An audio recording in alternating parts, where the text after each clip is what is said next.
Welcome to our Healing Hearts experience. My name is Norberto Jansenson, and we will start sharing the experience itself, the effect, the performance in an intimate setting that we will put together especially for you. And then we will go into the details and explaining and the whole history about it and the concept and the jokes and everything that comes with it. So we decided to bring the beautiful Adriana to join me for the performance. So let's give Adriana a big round of applause because she's going to join with us. Very good. Take a seat, please. How are you doing? Good? I'm good. Okay, very good. Thank you for being here. Thank you for having me. Have anyone ever broken your heart? Yes. Oh, thank you for your honesty and to be so open about it. We barely know each other, but you are already sharing some personal things with me. It was a long time ago, or it was just recently? A while ago. A while ago. Yes. So that's why you look so healthy and well about Yes. telling that. And I think, you know how it happens. Someone breaks our heart, and we say that it won't ever happen again.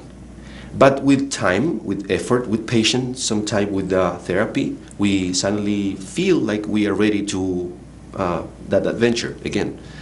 So this is an experience about that. I'm going to break your heart, and you are going to break mine. And even though it seems a little sad and awkward for a Majik performance, I hope that we will make it delightful for our lovely audience.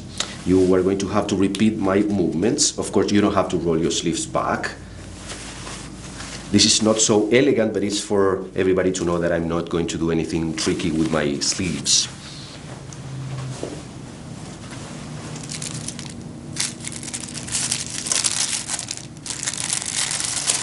One heart is for you, one heart is for me. You have to repeat my movements starting now. Okay. Big smile. Your heart is for me, my heart is for you. You have to repeat my movements, and if we put a little imagination into it, we will be able to hear like a valse cantabile from Paganini, especially for us. Okay.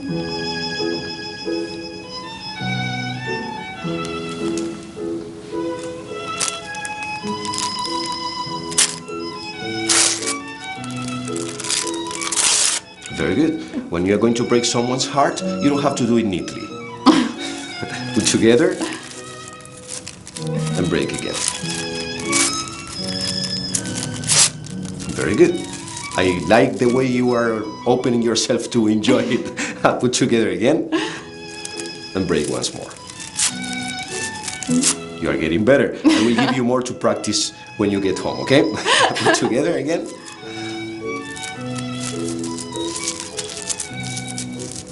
Nothing here, nothing there. Right hand palm up. One finger from the other hand on top of the pieces, and now you have to do all the magic. I need you to blow on the pieces. Without the rain, blow again. Once more. Very good. Did you feel anything? You have to say yes. Very good. You can rest your hands.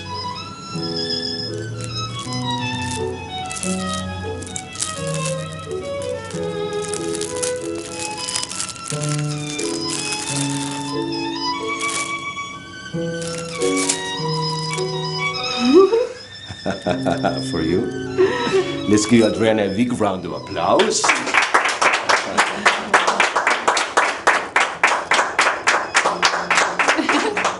Thank you very much. Thank you.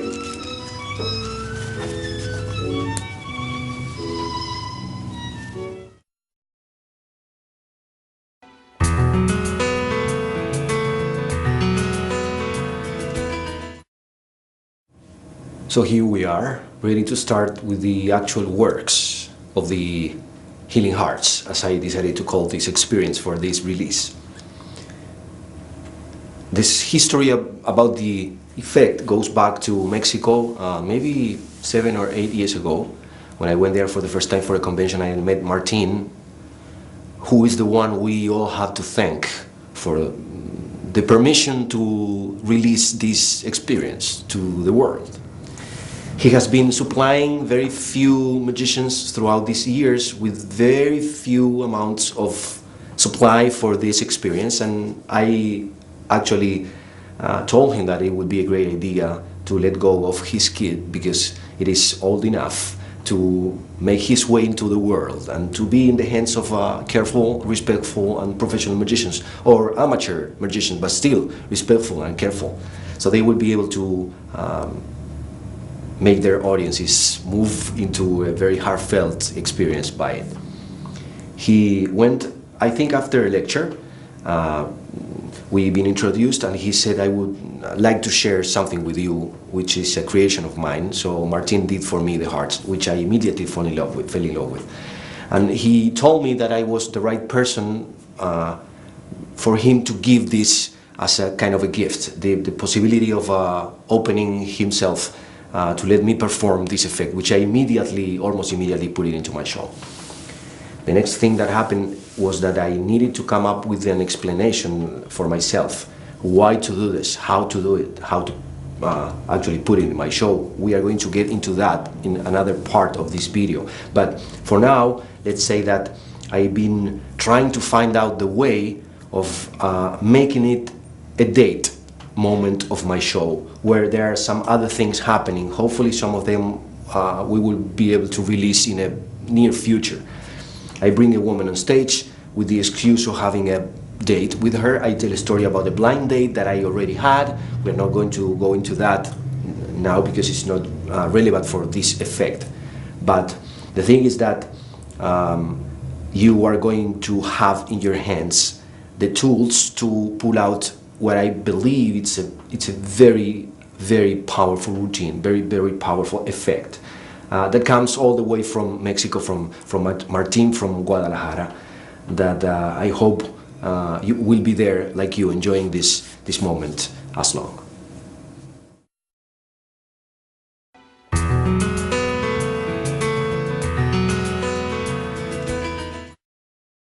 We are going to get into the actual technique and handling of the hearts for the whole effect.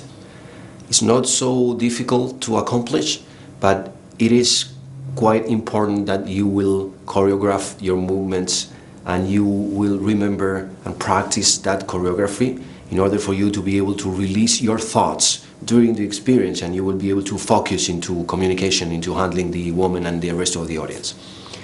The hearts will start in my right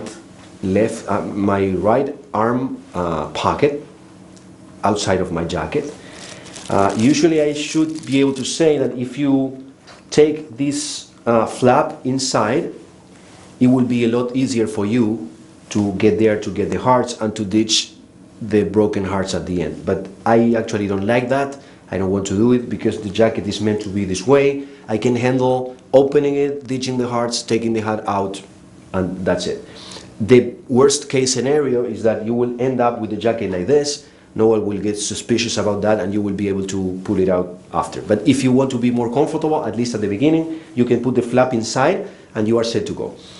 I have the hearts folded in a very specific way. We are going to show it now, and we are going to go back here when we are getting into the actual construction of the gimmick. I have the healthy hearts, the healed hearts here in a very small pocket. We have the two hearts in here. I put the healthy hearts behind, fold in half to the left, fold in half there, and then fold it 3 times. It doesn't matter how you do it. I know how to do it this way. I just did it out of creativity when I was folding them, and this is the way my hands already do it all the time. So I'm going to go over that one more time. You have concealed the heel hearts on the back. You fold backwards and to the left. Then you fold backwards down in half. And then I could say you fold forward to the left and forward to the left again. So then you have a thicker part there, which is where the gimmick is concealed. I put that with the opening flap against me inside of my right hand jacket pocket. So I'm pretty much set to go. I have many hearts already created and constructed. So let's say I have to perform 25 shows at the Magic Castle during the week. I will do my whole homework before I start, and I will have my whole set, so I only have to ditch the broken hearts and put a new set and be ready to go. I also, when I do the close-up version, have many different hearts already set up in my pocket, so I can go and do it. I try to stay away from doing it all the time, even though I'm tempted about that. So the least amount of people possible will be talking about it, and the least amount of women will have the hearts, because I don't want 150 women at an event of 200 to have the hearts in their hands. It won't be unique, it won't be so great. So hearts are there. I bring the woman to the stage, she sits in the stool. I'm about to tell her what will happen. I roll back my sleeves. I think it's important. People sometimes will say you put it into your sleeve or something like that. I don't want that to happen, so I undo my cufflinks, roll back my sleeves, and I tell her that she doesn't have to do the same thing. I take out the hearts from my pocket. I grab the gimmick all the time when I go to the pocket, so I make sure that it's actually there. You will be able to feel right away if it is there. With the small hearts, what will happen is that sometimes the gimmick will move inside, so we'll have to adjust it. You can do everything inside your pocket. I unfold the hearts. Of course, I keep my thumb behind with the good ones, the ones for the end. I give one heart to the woman.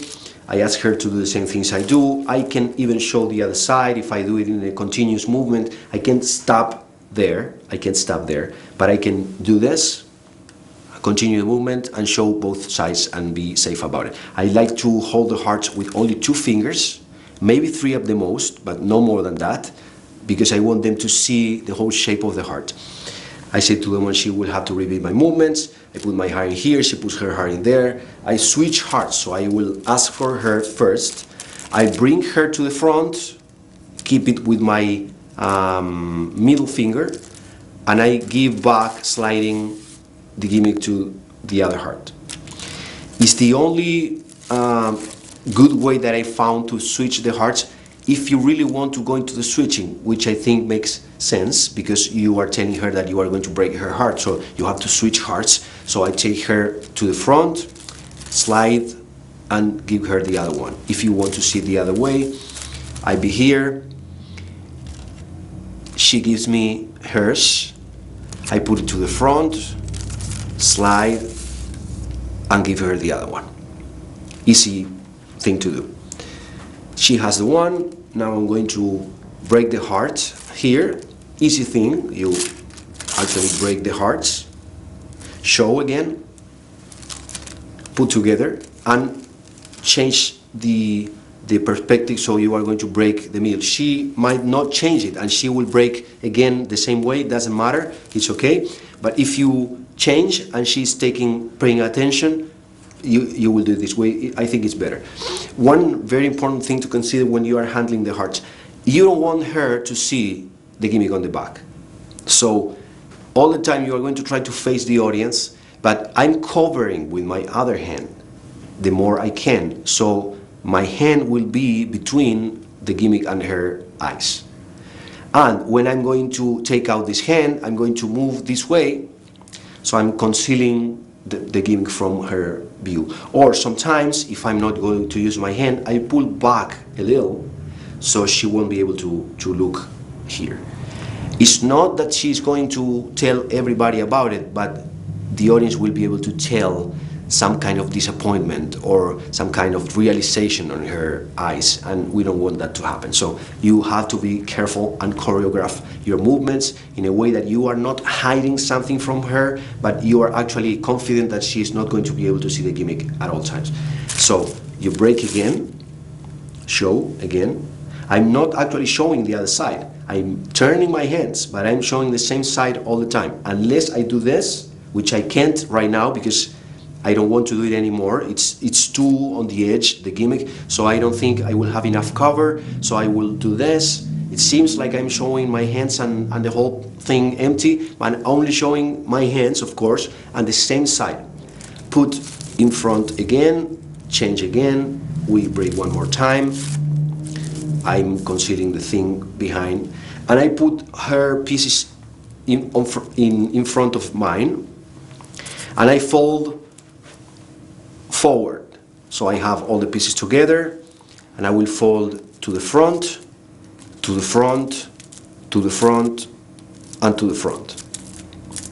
Now I have the broken pieces in the front, the healthy pieces on the back, and I'm about to do the change. I might need to do it again from the front, so you will see how it goes.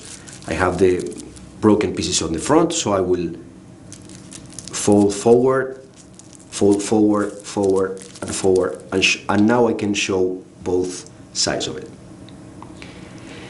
Now, the movement I'm going to make is this.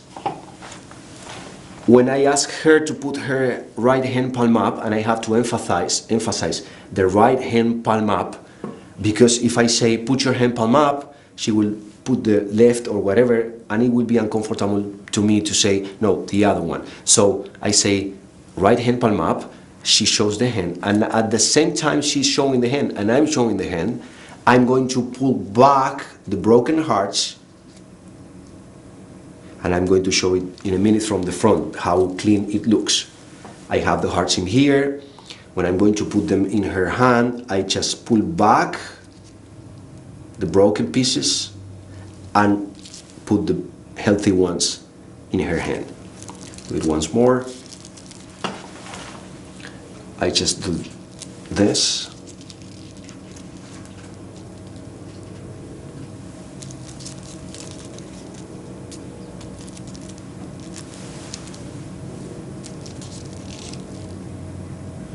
When I do it in the front, it's like put your right hand palm up and it's done.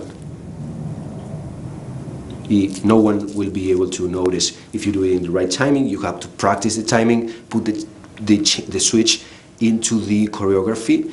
So you have the broken hearts there, you show them to the audience, you say put your right hand palm up, and you already change it.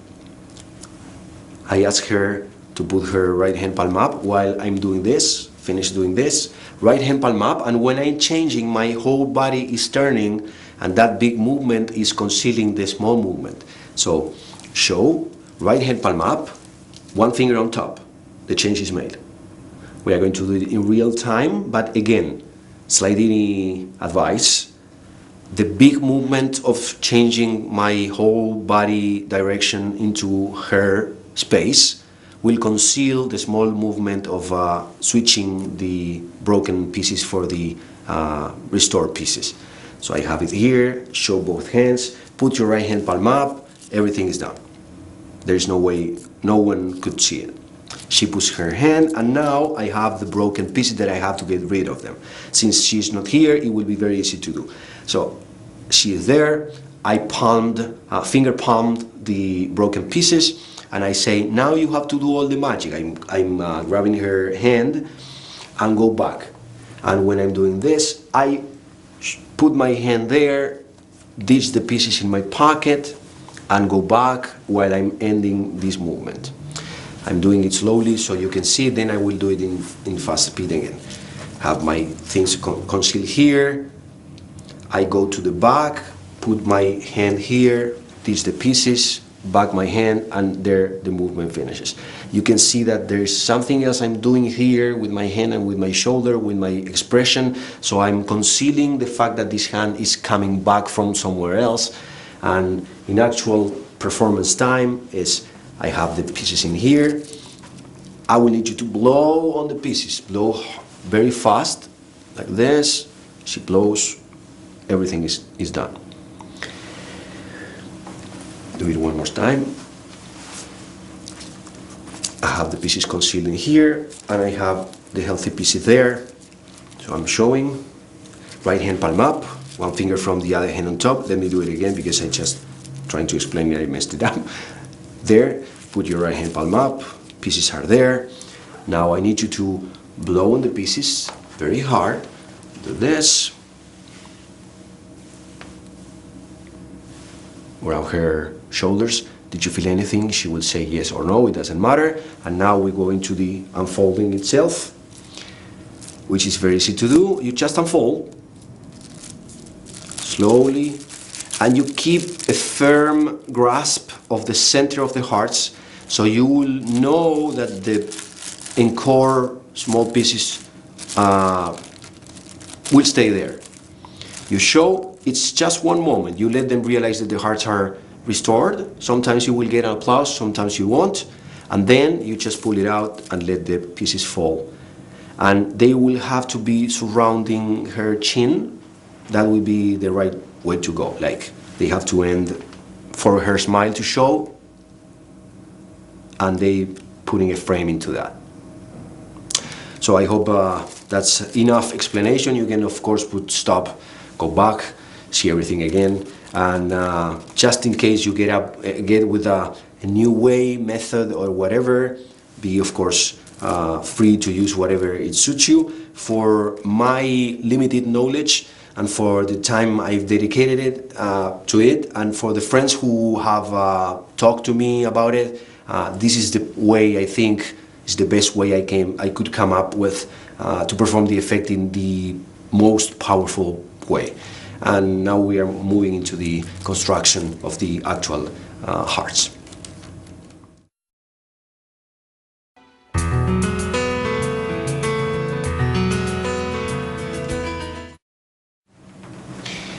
We are getting into the toughest part of the healing hearts, if I may say so.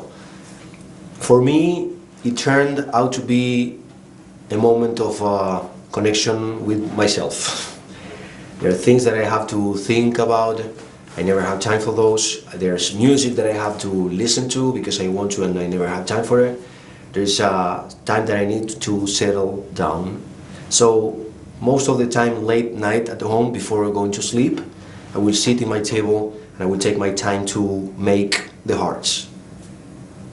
Believe me, this is something you have to do, and you have to be willing to do if you really want to perform this effect for an audience, because it will be almost impossible for us to release this effect in a way that you would get the thing already done. We would need millions of people working 24 hours a day, and we wouldn't still be able to supply the guys who want to buy it. So you have to be able to do your hearts yourself, and it's very easy, and once you get used to it, you will probably enjoy it too. The materials that you will need are pretty much displayed on the table. You got one template like this with your DVD, and you also got a couple of hearts like this. You will be able to choose what is better for you. For the small hearts, you have to use the template, but for the big hearts, you can choose what is better. You also need red string that you can buy in almost any store. You will have a pair of small scissors, an X-Acto knife, the sharpest the better, the thinner the better. You need some Majik Scotch tape, 3M. You need, for at least for the first part of the constructions, then you will be able to do it without this. You will have a measure tape that will tell you how long the string will have to be in order for that to hang properly between the two hearts. Usually I do 13 inches. That's my right amount. You can cut it as whatever you like. And you will also need something that I found very interesting, that are the self-threading needles, that you will be able to put the thread many times in there without worrying about threading the needle there. And of course some tissue paper that you can get in any color in almost any hardware or whatever kind of shops you know they will be there. Instead of doing the work yourself, you can of course go to a printer shop with a template or with the hearts and tell the guy, listen, I need to cut thousands of tissue papers in these shapes. The guy will be happy to do it, and you can do it that way. But if you are going to experience to see if you really want to put the effect into your show, you use the template, you cut them yourself. With these 10 tissue paper sheets, I can cut as much as maybe 100 hearts, and it will be good for 25 performances. So I don't think you need to go to any printer or whatever. The first thing you are going to do is to fold the tissue paper in a way, and these are my already made hearts with the small ones there. I'm going to show it to you in a minute. It's not important, just for you to know that I made a lot of them. You fold the tissue paper. In this case, I folded 10 sheets in 4 parts. So I will be able to cut the hearts from here. What you have to do is to press hard enough for it not to move. The only thing you have to do is to put the X-Acto knife around the shape. You will have to throw some away because the X-Acto knife will tear some of the hearts, not in the best way, but you just do it like that. I just tear them apart.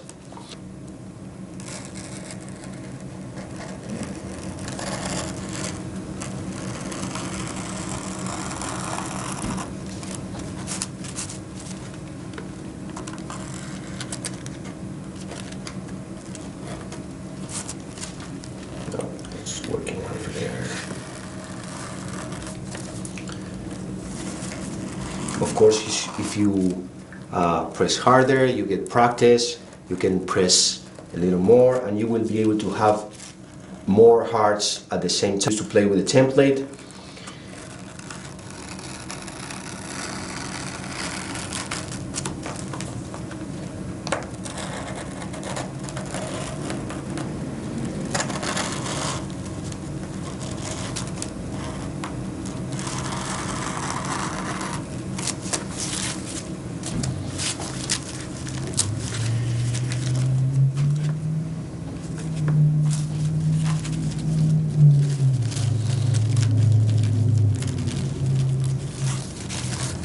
I certainly don't see some of my friends doing this because they destroy microphones and tables and things because they are not patient enough. But I am that kind of person, and I know many musicians who are that kind of person. You know, you sit quietly, you just enjoy yourself doing it.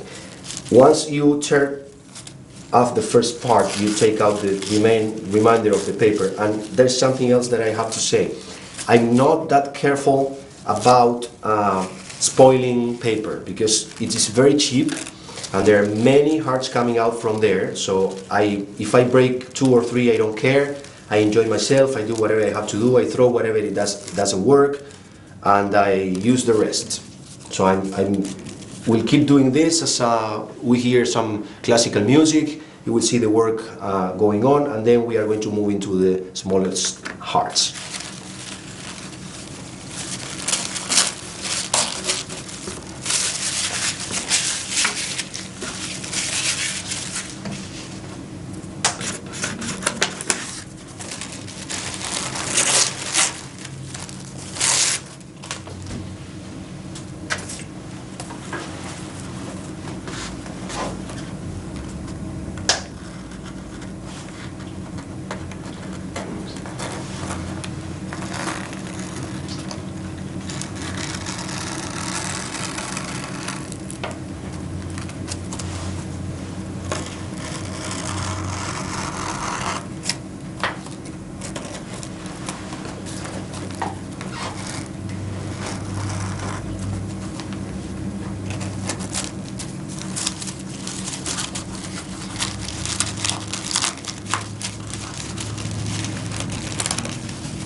You don't have to worry about the hearts being like folded like this, because the paper comes folded in a weird way.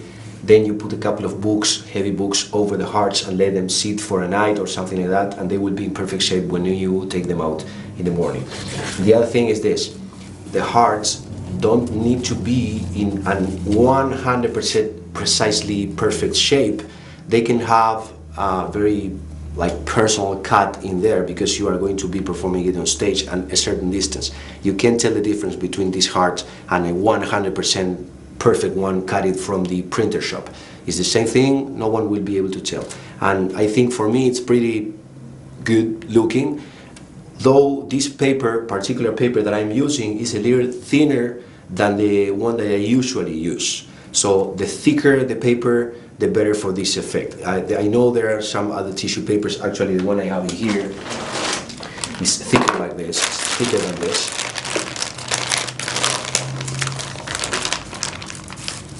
It doesn't seem so, but it's a lot thicker, and I can tell by the design. There is a lot of white space there, and there's almost none in here. So this is the better one. This is the one I bought in Target because I didn't have to research that much. So try to find the best and the thickest tissue paper possible. Usually, if it is more expensive, you will know that it is thick. Let's do the small hearts. Same thing, you're going to put the template there, and you're going to cut, of course, inside.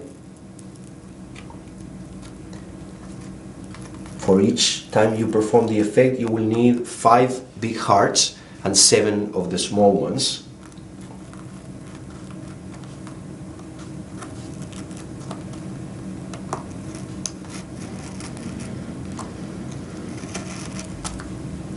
I'm cutting deeper now, so I will be able to have the 7 probably in the first cut.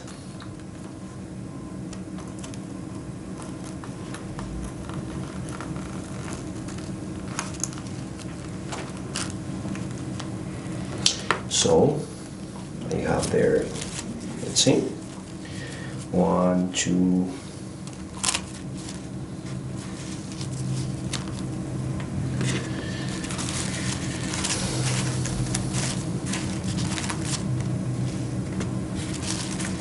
once you have tried the effect and you put it into your repertoire, you might decide that you want to go for the printer to have lots of them, and then you don't have to worry anymore. And you are lucky enough and you have like 500 shows a year already, you really need to go to the printer and let them do this if you don't want to do it yourself. I know some other magicians that would never do that. Actually, a couple of friends of mine that do the hearts, they say there is no point for me to go to the printer because the part that I most enjoy is putting together the hearts that then I'm going to use in my show. There you go.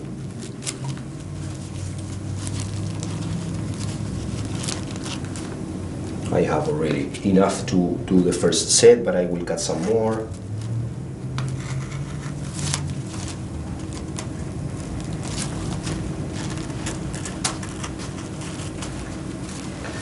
There we have some like 10 more.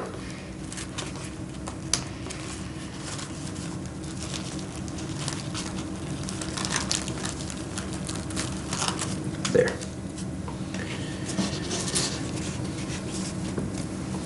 Let's do some without the template with the shaped heart here. I don't like the feeling of this, so I'm going to move it to the other side. Let's do it here.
We have here a very nice set, about, I don't know, 7 or 8 or something like that. You have, when you take them out, you might be a little more careful than when you are cutting the whole thing, because there are tiny spots where you have to separate the ends. For example, like here, just cut it there. There, I didn't put enough pressure there.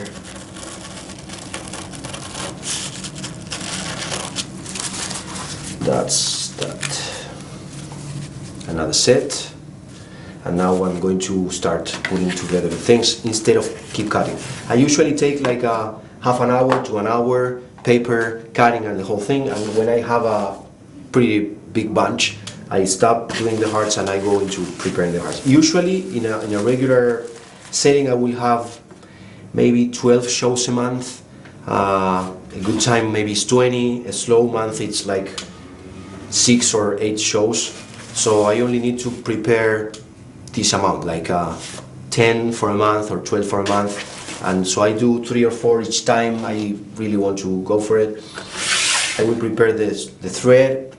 I go for the 13 inches, cut there 1, go for the 13 inches, cut there 2, go for the 13 inches, cut there 3. Let's say we're going to do 3 sets. Take this out, take the needle, just thread the thing there, it cut the thread. That's what I like about these needles, you know, you don't have to waste time putting them inside. Let's count 7, 1, 2, 3, 4, 5, 6, 7. I'm going to thread the eye of the needle in the middle of the hearts, exactly, or at least closest at the exact place that I need to the middle, and I just have one set ready to go. I prepare another set if I have enough. 1, 2, 3, 4, 5, 6, 7. Perfect.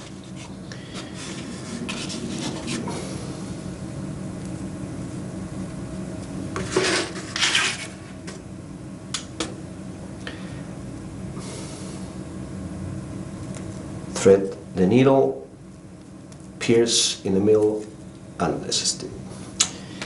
One important piece of advice that will do a lot for you: make certain that you make the small pieces, you make a bunch, you thread the thread through them before you do anything else, because if you blow your nose, if you open a window, if you do this, everything will be spread on the floor. So you first thread the pieces, or you have a box like I do,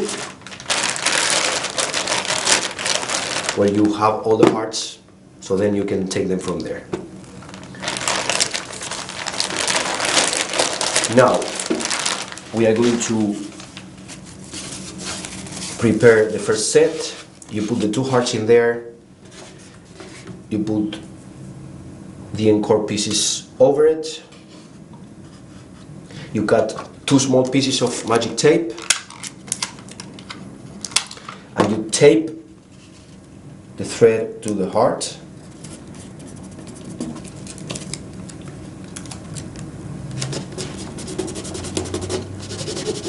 Since it's Majik tape, it tends to mostly disappear. There won't be like a huge thing of tape that she would see. Now you spread the hearts a little, and you open these 7 little hearts to the shape you need them to be when you are going to perform the effect. This is the way I would like them to look like. So I put them like that, and now I'm going to go into a folding thing, so I'm going to just to try to get them all in the middle, one on top of the other. That doesn't have to be exact, it can be any way you want. Just make sure that when you put the top heart on there, there will be no small pieces of thread hanging out from the hearts. So now we have the whole set ready to be folded. I'm going to fold backwards to the left. I'm not going to be all the way over the right side. I will go like half an inch less than that. I'm going to fold the lower piece backwards to the top. I'm going to fold the right to the left, always backward, and the left to the right again. Now I'm going to fold 3 times, one to the top and another to the top, and I'm set to go. I'm going to open and go through that again, or I'm going to do this again. I take the 2 hearts that will cover it,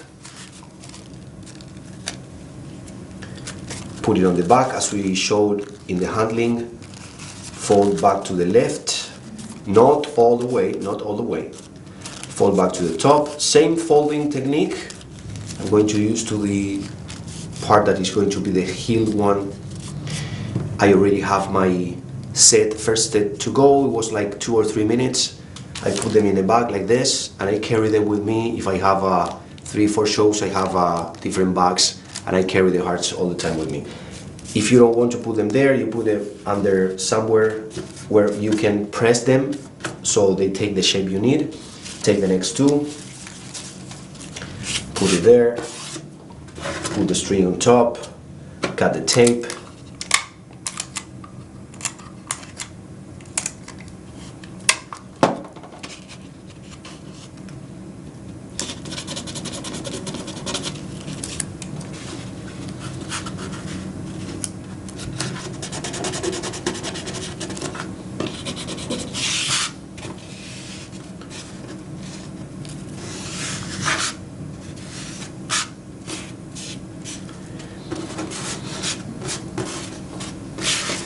make sure that it's the good shape.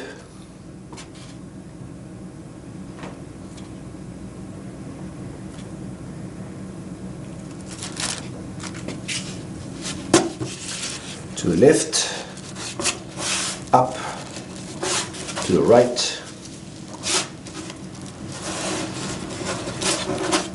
fold 3 times, up, up, take the 2 hearts,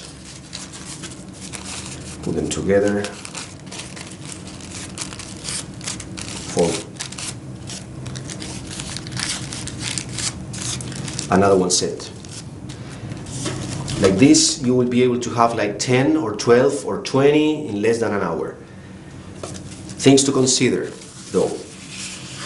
For the small hearts, for the close-up version, it's the same thing, the small template, or you have the small heart and you have the small heart in there. You will ruin a lot of tissue paper when you start practicing with it. You might feel frustrated. You might feel like it's not worth to put all the work in it.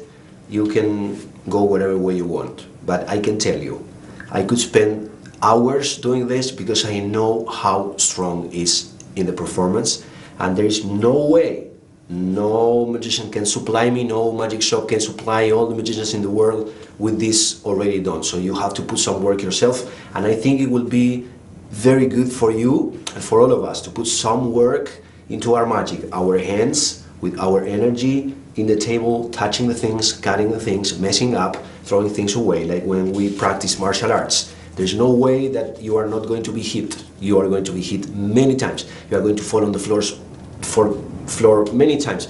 But it's great for you to be a better artist at the end. I think the more we work on our tables preparing the magic that we will do on stage, the better magicians we will become.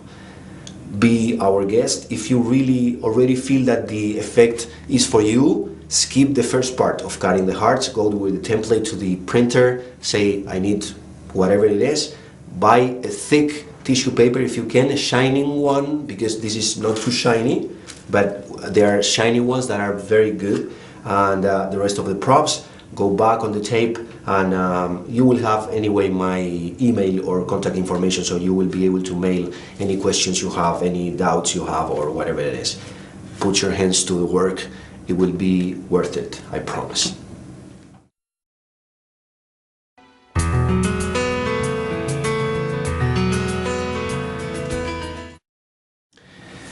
We are going to discuss the handling of the woman who will come on stage and help us performing the hearts.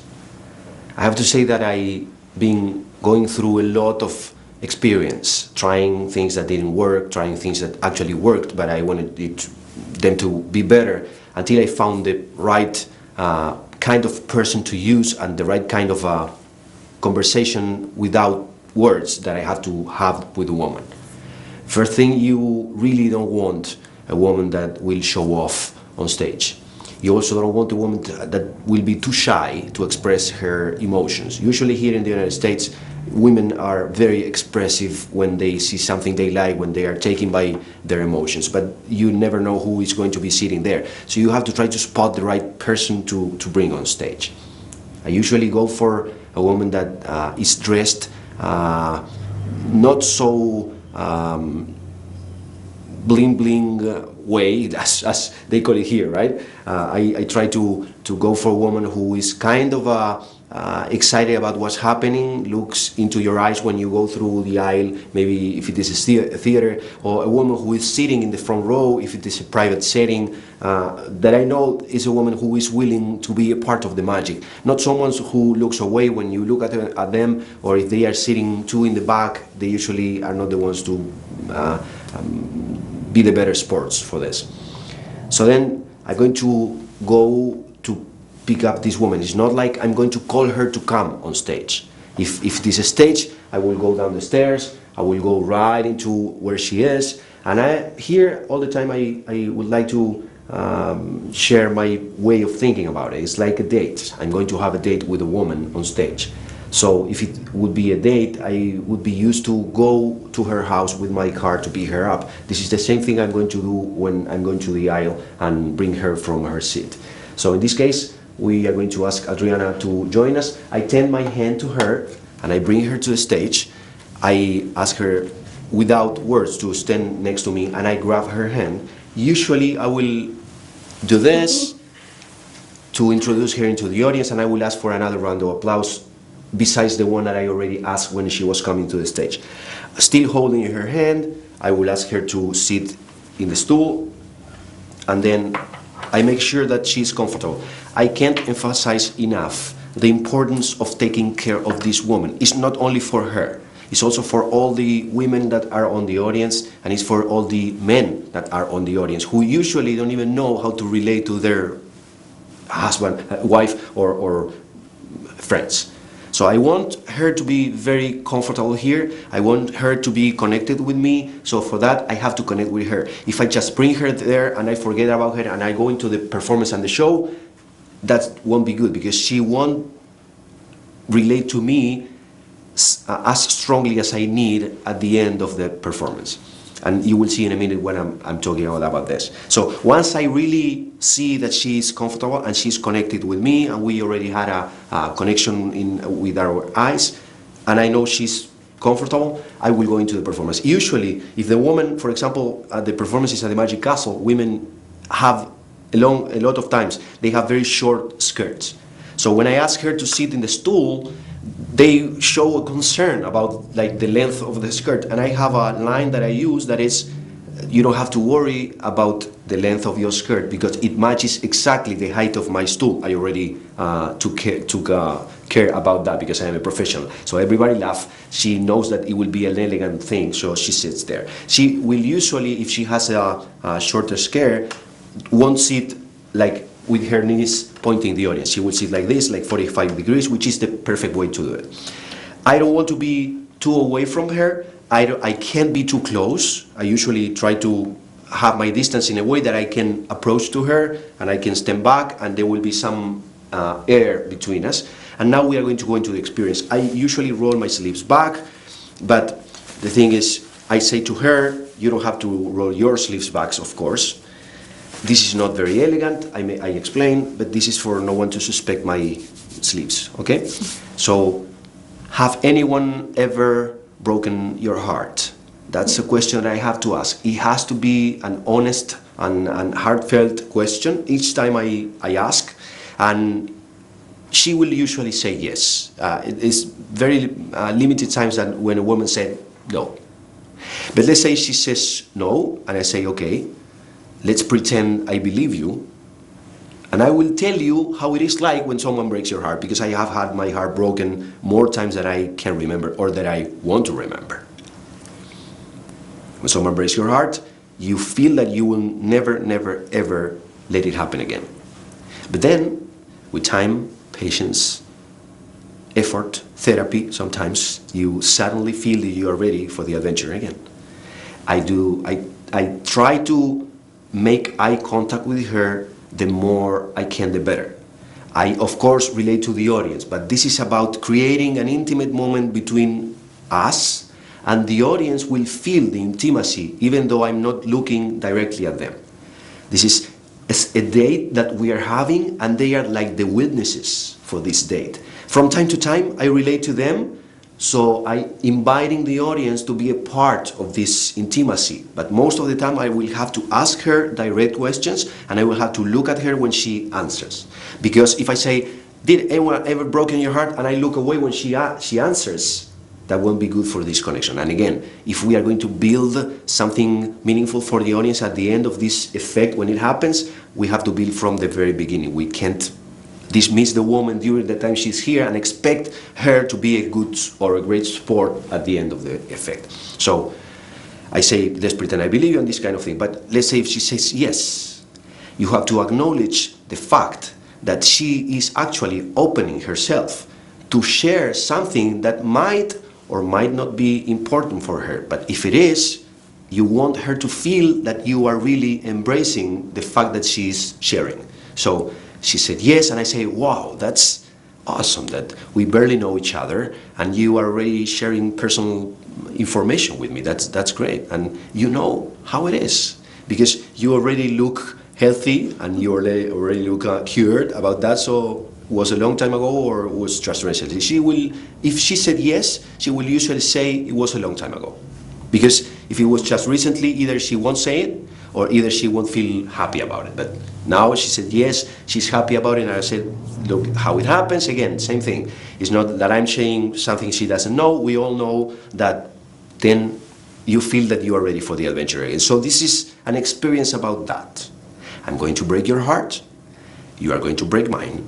And even though it seems sad and awkward for a magic show, I hope that we will make it delightful for our lovely audience. So, my body is 45 degrees. I'm talking to her, but I'm open to share there to the rest of the audience. When I say we are making delightful for our lovely audience, I relate to the audience and I really open myself for them to know that I'm including them into this experience. And then I put my arm in front. I'm not going to go through the whole because I'm trying to. I will use just two regular hearts here, no gimmick. The audience and me. I'm going to give one to her and one for me, and I do this to the audience. I forget about her for a minute. Because I want her not to know what to do. Usually, she will be there like trying to guess what that she had to do, like it happened in the actual performance. Then I will look at her after a moment and I will say, you have to repeat my movements, starting now. So then she will know what to do. Big smile, if she's not smiling. If she's smiling, bigger smile. And now I put the pose, because this is when the effect actually will start. So that's very good. And if we put a little imagination into it, we are even going to be able to hear a cantabile valse from Paganini, especially for us. And I don't say this in a subtle way, I just do it openly because I want the music to play when I say the end of the phrase. So we are going to be able to hear a cantabile from Paganini, especially for us, and then the music begins. We do this, show the hearts, we are in the middle of the effect. I look at her all the time, I put the heart in here, she puts her heart in there, I say your heart is for me, and mine is for you, there comes a change, she has it there, and I immediately break the heart in the middle, okay? Now comes a line that is very, very, very effective for the audience. I never thought it would be, but I can tell for the reactions. When you're going to break someone's heart, you don't have to be neat. That gets a big laugh from her, that gets a big laugh from the audience. Sometimes applause, but you will be able to judge. Put together, break again. Now, regardless what she's doing, I will say, you see, when you put more emotion into it, you get better. Put together again, break once more. I will give you more to practice at home. Now I take the remainder of the pieces. Depending on what she did, I will make a point out of something else that had to be torn in there. Show my hands.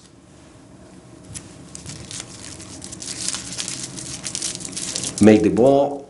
And now when I turn to her, that's when I change one pieces for the other pieces. Right hand palm up.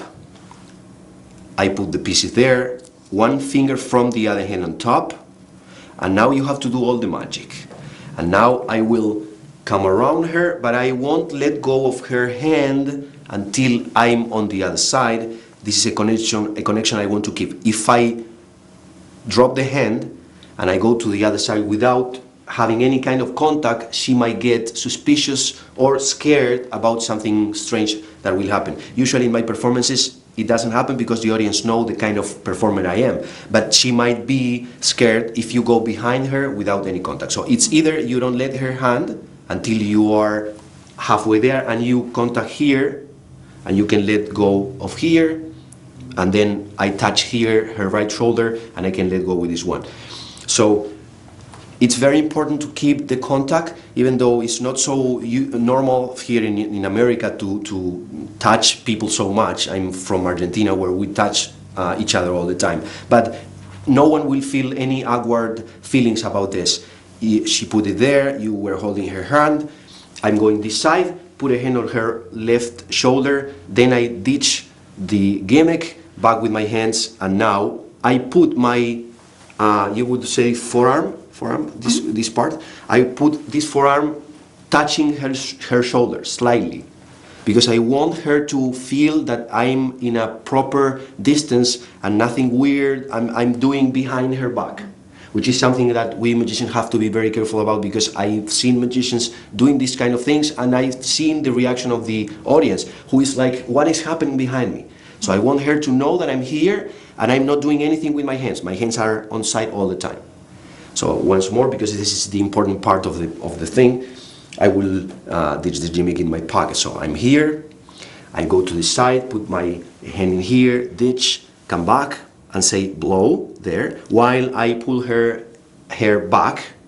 This is something nice for her and for the rest of the audience. I'm taking good care of her. And this is a magical moment that will happen. So I'm holding her shoulders, blow on the pieces, and I say, without the rain, blow once again. Now I do the magic gesture, pause for a moment. This is the most important part of the effect. And this is the part that we usually forget to take care of. The magical moment where, with her blowing and my gesture, the magic is actually taking place. So she blows, I do this, and I grab her shoulders again and say, did you feel anything? She will say yes or no, it doesn't matter. I will say, you have to say yes. And now I will grab both of her hands, take out this. If I don't do that, she might take the finger, the hearts might be sticked to her finger, or she might do something else, the hearts might fall to the floor. So I will grab her wrist, take out this hand, make her to rest, take out this piece, make the other hand to rest, and now I pause again. And I start to open the hearts, and I stop when I have my hearts open again, before the revelation of the little chain at the end. I will actually do it with the proper material. Have it in your right hand, put the finger on top. So, go back once again. I'm here. I need you to blow on the pieces. That's the actual performance time. This, did you feel anything? You have to say yes. Okay, very good. I do this with the hair. You can rest your hand now. You can rest your other hand right now.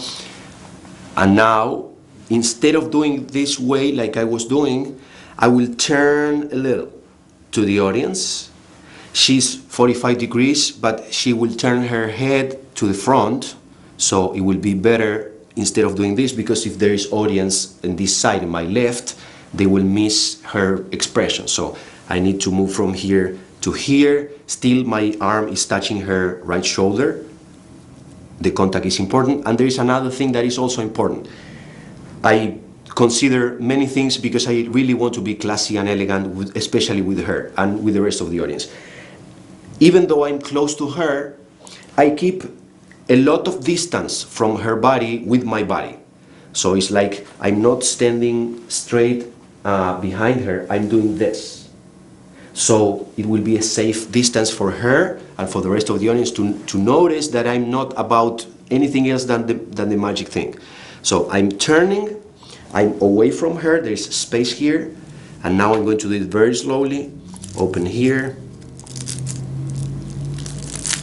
Usually I will pause when I open the first part, because there the audience will already know about it, about the effect taking place. I open the full thing, I move my hand, the other hand, to show that there is nothing else, and usually I will point to her because she will be able to see for the lights that there is something else in there. So I will point to there so she won't think that that's something I'm trying to hide. Actually, I'm trying to enhance that there is something else there. And then I'm going to pull this away. There's when the reaction comes. I say they are from you. The audience is not going to be able to hear me saying this. These are for you. I grab her shoulders again. When I go to the other side, I let go and I just grab her hand. I don't want her to release the grip of the hearts because I like the way they look, but I will grab her to help her coming from the stool. Now she will have to bow with me, and I will do this, so she gives me a kiss. Thank you so much. I acknowledge the fact that she's actually playing along with me, and she goes to her seat. While she's walking down the aisle, I will pull back my sleeves, and I will keep my gaze on her all the time until she is seated back in her seat. And I will say a phrase, usually, that is, my grandfather always told me, when you leave a woman in her house, you have to keep your eyes on her until she closes the door. And now I look at her and say, this is the closest we can get to you closing the door when you go back to your house. Thank you again, and now the effect is over. Usually I will pull back my sleeves, and when I'm saying the phrase, I'm lowering the voice. I'm doing a fade out with the music, so when she's sitting down, the music is always already done, and I can move on into something else. It is very important you consider some things. First, this is a date, the first date that you will have with a woman. You have to take care of her, very good care of her. You have to pay attention to her, you have to relate to her. Second thing is, you have to make her feel comfortable all the time when she is sitting next to you, and you don't have to be so careful about the rest of the audience. If you are connected with her, they will be connected with you. Then, when you are going to go back, it's very important that you keep contact with her so she won't freak out about you being there, doing something weird. And then at the end, you go back, you reestablish the contact, and you send her away. There's only one more thing, that is, when you ask her questions, you have to listen to the answers. You have to keep eye contact, you have to show that you are interested, because if you are not interested in her, she won't be interested in you or your performance. What sells the effect is the fact that the woman falls in love with the experience when the heart's open and the thing is done. So in order for her to be able to show that, she has to be feeling great about the whole thing from the very beginning. It's like you invite someone for a dinner and you really want to have an intimate experience after the dinner. If you just throw the plates on the table and you don't even pay attention to the dinner, you won't have a good experience later. So you have to take care of her from the very first minute you look at her in the eyes until the very last moment when she sits in her seat and she realizes that the show didn't continue. You are waiting for her, you are doing things while she's going there, and then you are ready to move on. There is a lot of experience that I've been having about audiences at the end of the show telling me, do you know what I liked the most? I liked how you looked at her, took care of her, even when she was going to her seat. The lights of the theater went on so she could see where she was going, and you didn't continue with the show until she was safe. And that's something I did on purpose. That's not something that they just imagine that happened. Actually, I take very good care of the women, and they buy tickets to come for the next show, to be sitting in the first row, and they say, I wish I would be the one this time. Or they write emails to me, even if you can't believe it, that's something that happens. They write emails and they say, I will buy a ticket for the first row, or I have my ticket for the next performance. I hope that you will pick me for the Hearts, because I would really like to be there. And this is something we only dream about most of the times. With the Hearts, you can accomplish that. We are going to move into another chapter, but I hope you go back and pay attention to this several more times, so you will get used not only for the Hearts, but for the rest of your shows or performances or tricks you do, how to, at least in my opinion, how to handle a woman from the audience.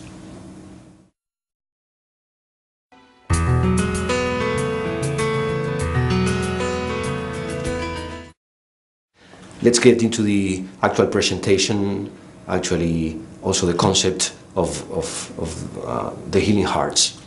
There has to be a meaning for this effect to really be as powerful as it can be. Actually, I think there has to be a meaning for almost all the magic, at least I do. I don't want to just perform a trick because I like the effect it produces into the audience. I really want to have a very good story to tell about it, a very good pattern that I will relate to, a very good plot that the audience will be able to consider a good idea to spend 3 or 5 minutes of the show related to. So the date thing, it's actually a great thing. Most of the magicians I know would make it a great deal, but you have to consider that it doesn't have to be a young woman that you will bring on stage. As I hope you have seen in the performance, I did this effect for China Zorrilla, who is a very awesome actress and celebrity in Argentina and South America.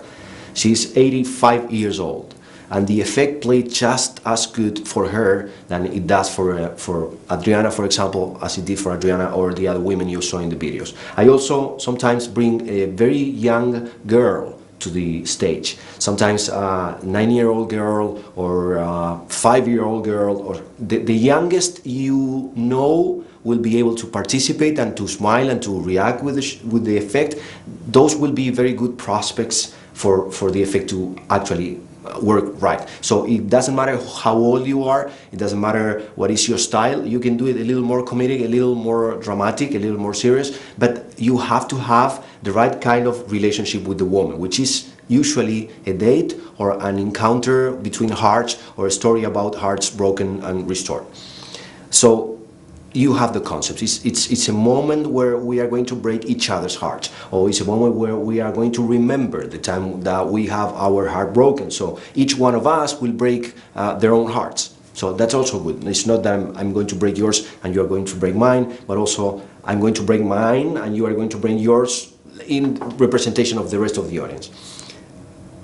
The fact that the hearts are going to be torn apart has to have a moment, a meaning. That's a very important part of the presentation, but we tend to rush that part of the presentation because we know that nothing is happening. We know the audience is waiting for the moment when the hearts are going to be restored, which in this case is almost the most important part of the effect, because the most important part of the effect is the encore. But we have to make it happen. We have to make it important in the moment we are tearing the hearts apart. So in that moment we have to ask questions. We have to be interested in what is happening. How are you feeling when you are tearing my heart? Do you like it? Does it hurt to yourself? Or these kind of things. Sometimes when we break someone's heart, we feel a lot worse than the person whose heart we are breaking. That's another interesting plot that we can use for this performance. And there's also another thing.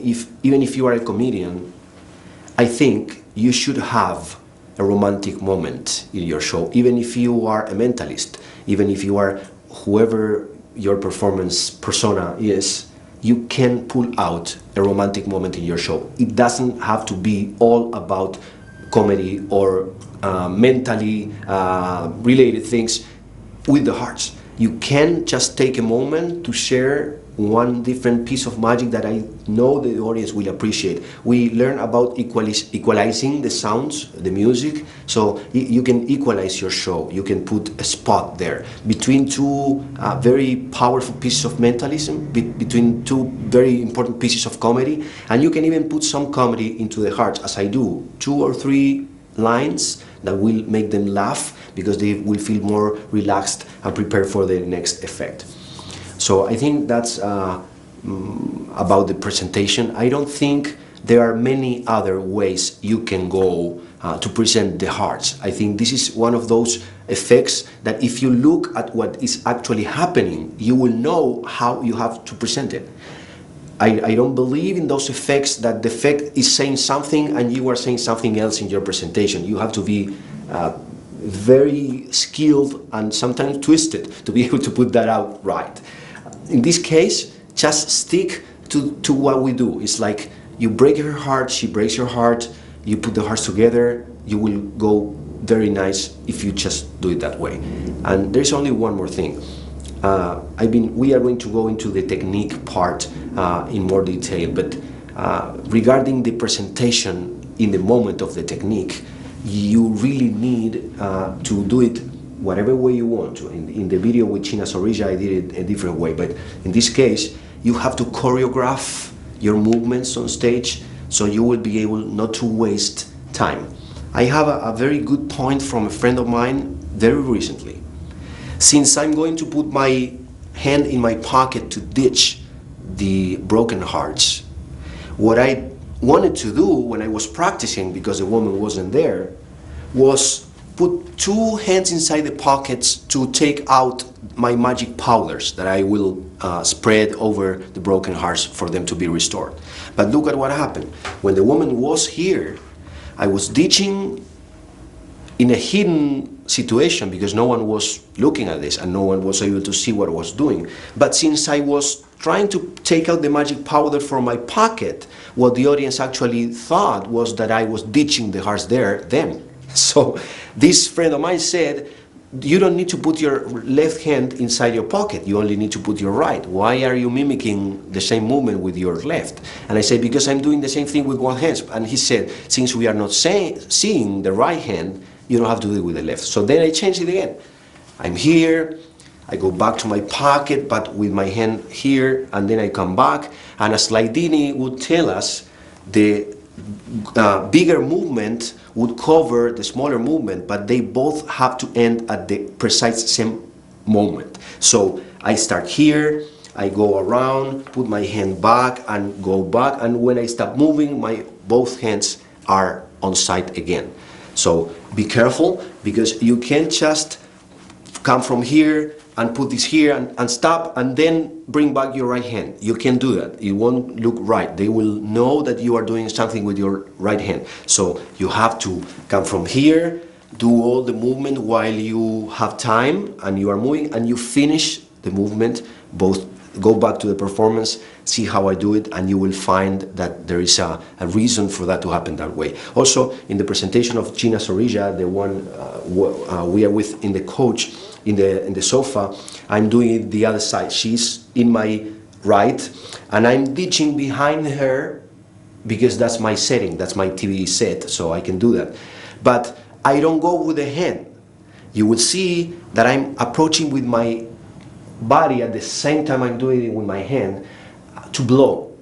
And the thing is that when I blow, I have to pull this hand back meanwhile I'm blowing, so the hand won't stay there. Because if I blow and the hand is stay there and then I pull back my hand, they will be able to notice that there is something going on. They are not going to be able to say what is going on, but they realize that you did something with your hand.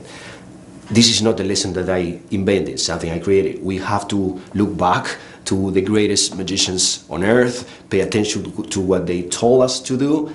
It's like a big movement will cover the small one, but you have to finish both movements at the same time. I think we are going to move into the technique and to the construction of the actual hearts.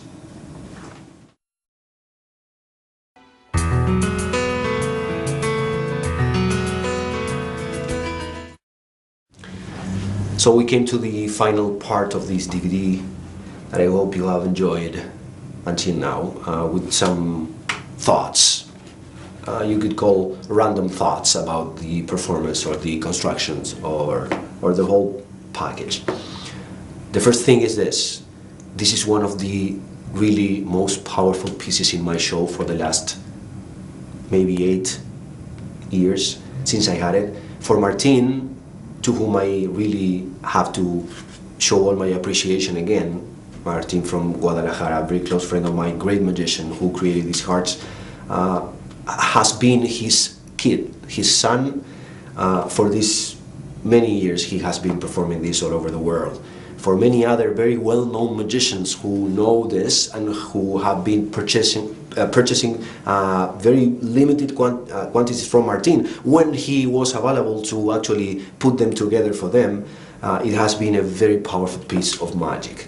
Only if you are careful enough, if you put your work as you should, and if you work on your presentation and your choreography and your handling the woman, that will all add up to the effect. Otherwise, it's just a torn and restored paper that no one will pay an expensive ticket to see.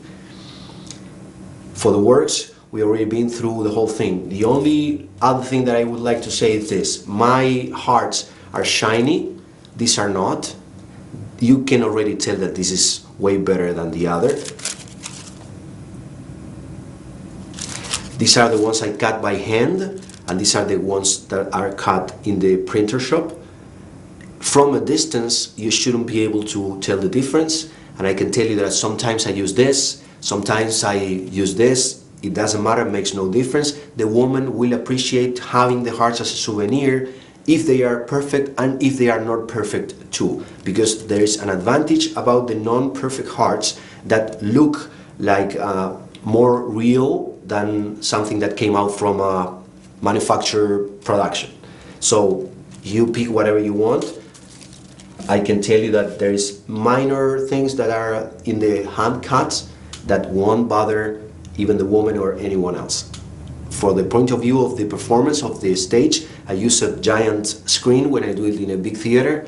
No one can tell if the hearts are cut by hand or whatever. It's like when you go to eat sushi. You can make a whole roll, hand cut, some prefer one, some prefer the other.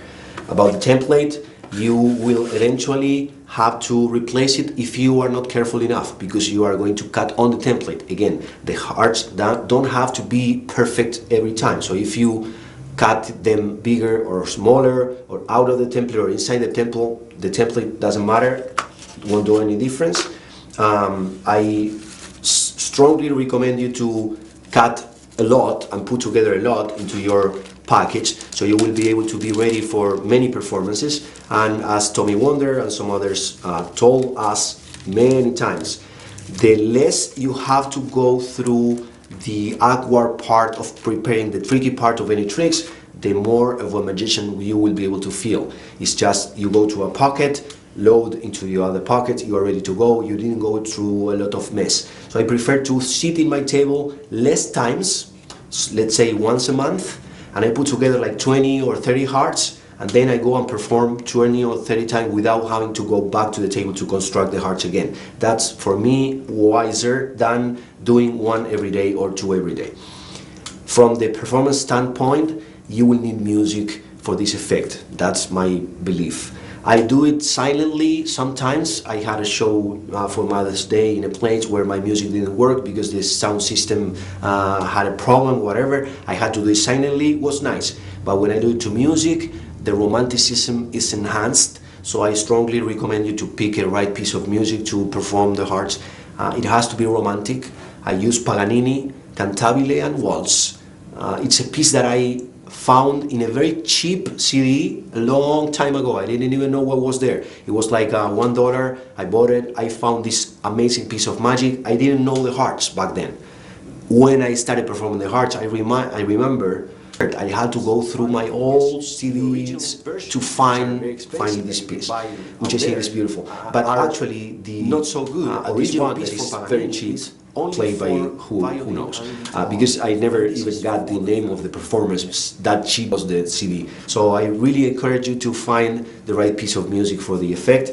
I really encourage you to put together a story that you would like to tell before you go into the effect. This woman who broke your heart, whatever happens that you have to share, make it personal, make it meaningful for you and for the audience. Even if you do comedy, there are times you have to put the comedy to rest, be genuine, and the audience will love the comedy when it comes back to the show. They have to have some rest between one joke and the other, and I think this is a very beautiful piece for that.